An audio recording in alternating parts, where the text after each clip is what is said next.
Hey everyone, welcome back to Fireside Conspiracies.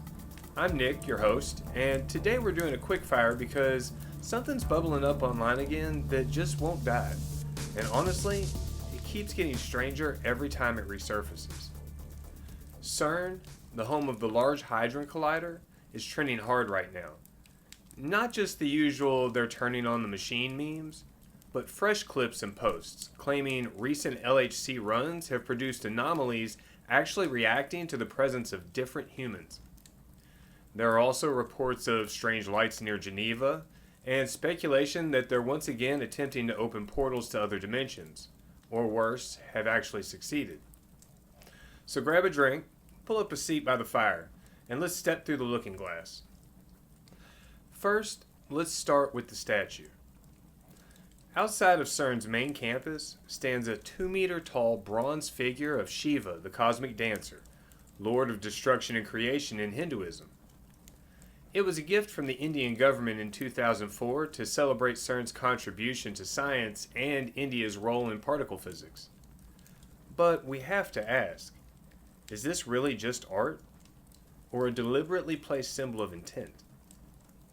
Shiva dances the Tandaya, the cosmic dance that simultaneously creates, sustains, and destroys the universe.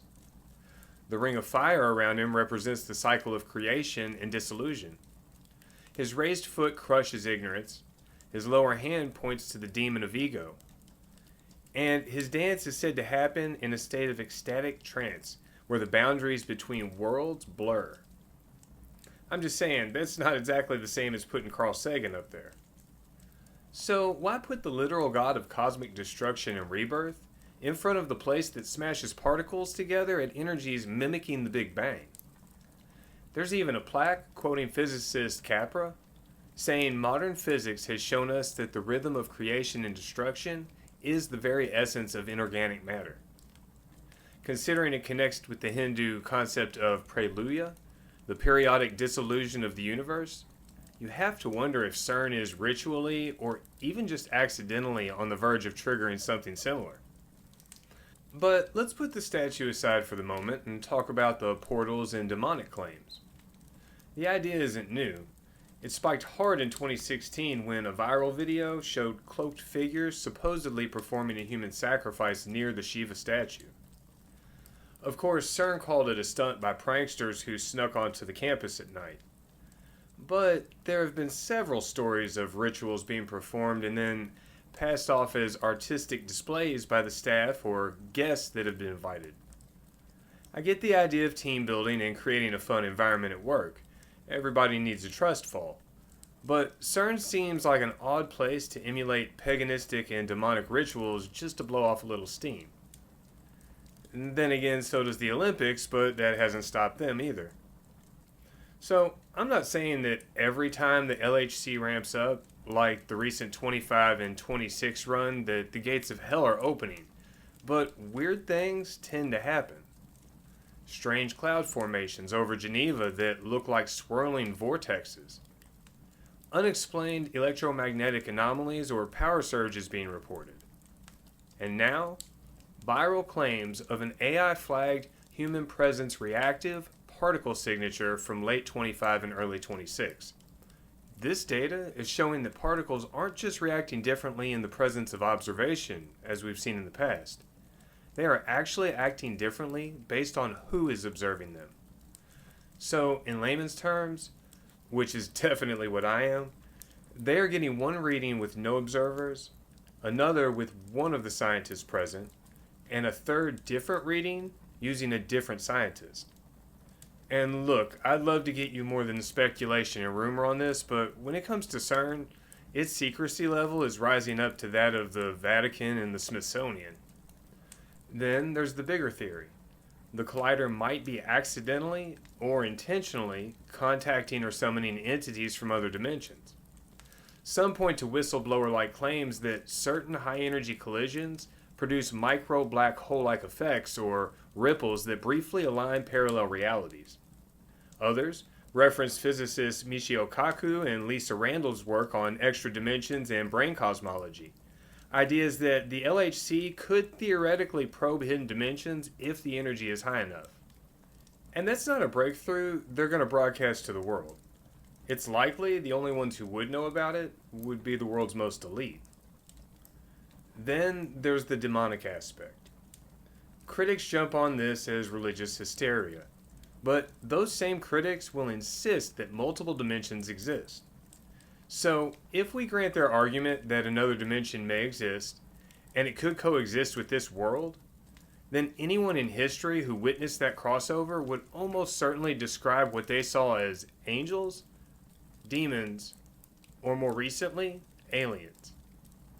And it makes the warning of, if you punch holes in reality, what comes through might not be friendly, seem like a fair one.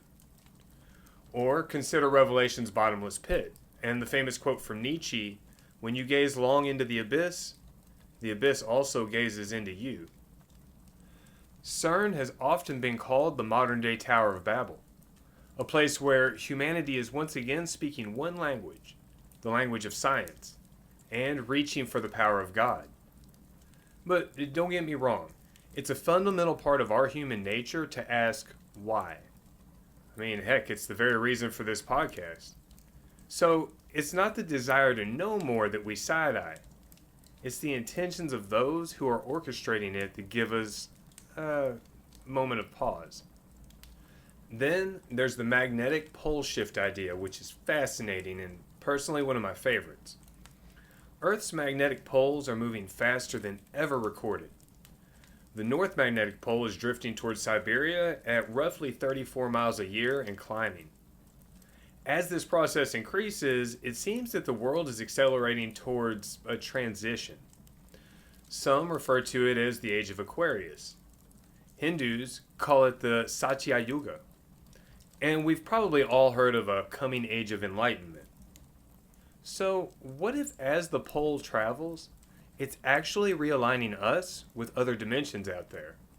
Dimensions that we now have the technology to contact and possibly even access. You can be sure that scientists at CERN are considering these same possibilities. I mean, heck, the whole point of theoretical physics is to think outside the box. And there's actually some science here to back up the idea.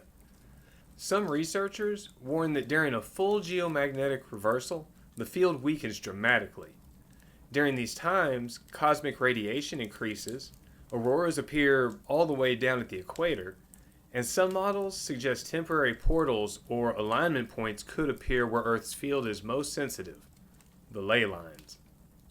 And if we speculate one step further, the shift could blur the veil between realms like the Norse mythology of Thor we've become so familiar with, where the 9 worlds are connected by branches and roots, and during Ragnarok, the boundaries collapse. Some say CERN's high-energy collisions, combined with the shifting magnetic pole, are accelerating or exploiting that blur, letting things slip through. Now, the official stance? CERN says they're studying fundamental physics, Higgs boson, dark matter candidates, and extra dimensions in theory only. No portals, no demons, no summoning rituals. And I'm sure they are studying those things. But the rumors keep coming back for a reason. We can feel deep down that messing with forces we don't fully understand and entertaining entities we just aren't ready for yet could be that one step too far one of these days.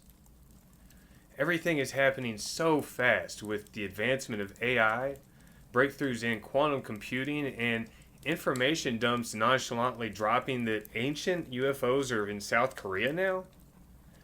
And while I don't want to say that maybe some doors are better left closed, I think for most of us, it's more about who's knocking on those doors in our name. So, is CERN just doing science, or are we watching something bigger unfold? Something ancient and interdimensional? We can't know for sure yet, but I know this. When the biggest machine ever built is smashing particles at energies close to the beginning of time, and right outside its headquarters is the god of cosmic destruction, it merits a moment of consideration and asking what exactly is going on over there. So what do you think? Is it portals? Demons? Pole shift? Or is something else going on? Let me know down in the comments. That's all for today, but remember, do your own research and never sell yourself short. Until next time, take care out there, and God bless.